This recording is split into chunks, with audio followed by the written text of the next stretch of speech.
Baik, kembali lagi bersama saya. Di sini kita akan lanjut ke dalam proses selanjutnya untuk pembuatan dimensi produk.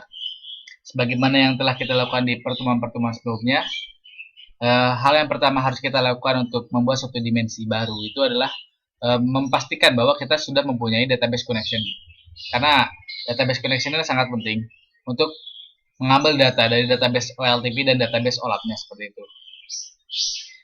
Jika belum, maka kita buat database connection terlebih dahulu sebagaimana telah kita lakukan di pertemuan pada dimensi klien. Apabila telah selesai, maka akan terlihat seperti ini. Kita mempunyai dua koneksi, yaitu ada PRAC-BI untuk koneksi untuk LTP-nya dan PRAC-BI OLAP untuk koneksi dengan database OLAP-nya. Langsung saja kita masuk ke pembuatan dimensi produk.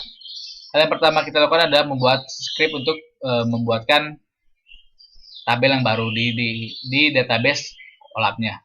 Itu dengan masuk ke folder scripting, kemudian pilih kita untuk step execute SQL script. Kita drag saja dari sini, kemudian kita drop ke sini. Nah, misalkan ini sudah terisi. Nah, untuk settingnya, kita coba pilih step name yang akan kita butuhkan itu apa. Seperti ini untuk namanya agar memudahkan kita mengingat ini untuk mengexecute SQL seperti apa. Jadi kita misalkan untuk namanya tuh untuk create dim product tabel. Kemudian koneksi tipenya karena kita ingin berkomunikasi dengan database di OLAP-nya, maka untuk koneksi yang dibutuhkan adalah PRAC-BI OLAP. Sini untuk SQL script-nya kita buatkan di sini itu drop tabel if axis karena agar tidak terjadi bentrok kita drop terlebih dahulu tabel dimensi produk jika sudah ada. Kemudian kita buatkan tabel yang baru. Itu dengan create tabel dimensi produk dengan isian seperti di bawah ini sesuai dengan kebutuhan yang kita butuhkan. Kita bisa membutuhkan SK produk itu tipenya integer, produk ID tipenya varchar dan selanjutnya dengan primary key-nya itu adalah SK produk seperti itu. Setelah selesai kita klik OK. Jika telah selesai dengan execute SQL script, kita lanjut ke step selanjutnya, yaitu step untuk input datanya. Untuk mengambil input datanya kita masuk ke tabel input, kemudian kita pilih tabel input. Nah, di tabel input ini kita akan memilih data yang akan kita gunakan. Untuk step name-nya dapat kita masukkan. Di sini ada tabel input produk untuk OLTP-nya karena untuk memudahkan kita bahwa tabel input ini adalah mengambil data dari database OLTP-nya. Untuk koneksi yang digunakan adalah koneksi untuk PRAC-BI karena kita berkomunikasi dengan database di OLTP. Ini adalah untuk mengambil datanya. Kita masuk ke koneksi PRAC-BI-nya untuk database PRAC-BI, kemudian pilih tabelnya. Karena kita di sini untuk tabel produk, maka kita pilih untuk yang tabel produk. Klik OK, selesai. Tabel produk semuanya setelah kita ambil, seperti itu. Kemudian klik OK. Lanjut ke proses selanjutnya itu untuk memasukkan surrogate key-nya. Itu dapat kita masukkan di transform ya, transform. Di sini ada add sequence. Kita tinggal drag saja dari sini. Kemudian kita coba setting. Kita beri nama misalkan di sini ada add SK produk karena kita untuk setting untuk SK produk. Untuk nama value-nya itu SK produk. Kemudian start value-nya kita inisialisasikan dengan 1. Kemudian jumlah pertambahannya dengan 1. Oke.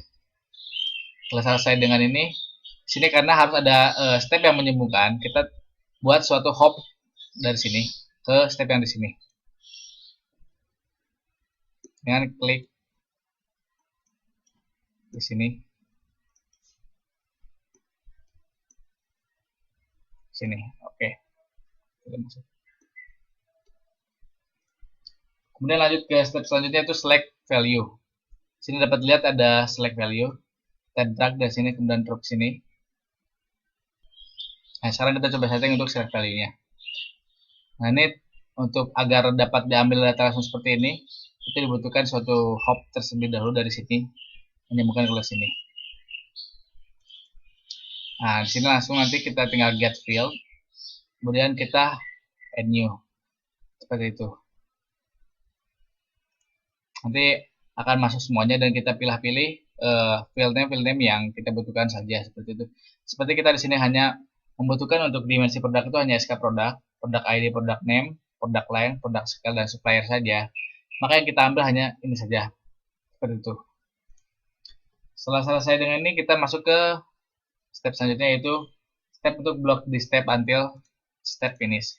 Itu ada di flow. Nah, ini tinggal kita klik dari sini, masuk ke sini, kita buat hop dari sini ke sini, mind of the step. Nah, sini kita tinggal pilih step. Oh, belum ada guest step.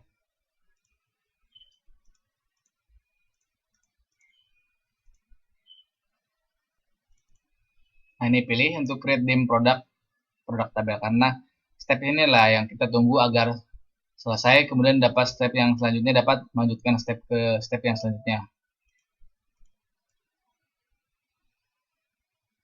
Kemudian setelah selesai dengan ini, kita masuk ke step selanjutnya, yaitu step generate row dan step tabel output. Nah, untuk generate row ini adalah untuk menginisialisasi data-data yang akan kita masukkan. Seperti SK produk itu tipenya integer, produk lain tipenya string, dan selanjutnya. Kemudian di sini ada tabel outputnya untuk memasukkan ke dalam database OLAP-nya. Kita isikan sebuah nama baru untuk database, nama tabel output ini. Misalkan di sini ada tabel output dimensi produk OLAP. Kemudian koneksinya itu koneksi PragBI OLAP, karena kita berhubungan dengan database OLAP. Target yang akan kita masukkan, tabelnya itu ada dimensi produk, karena kita sekarang membuatkan dimensi produk. Kemudian database field-nya, karena kita setelah selesai select field di select value, maka kita tidak perlu memasukkan database field yang baru seperti ini. Setelah selesai, kita klik OK. Kemudian coba kita jalankan.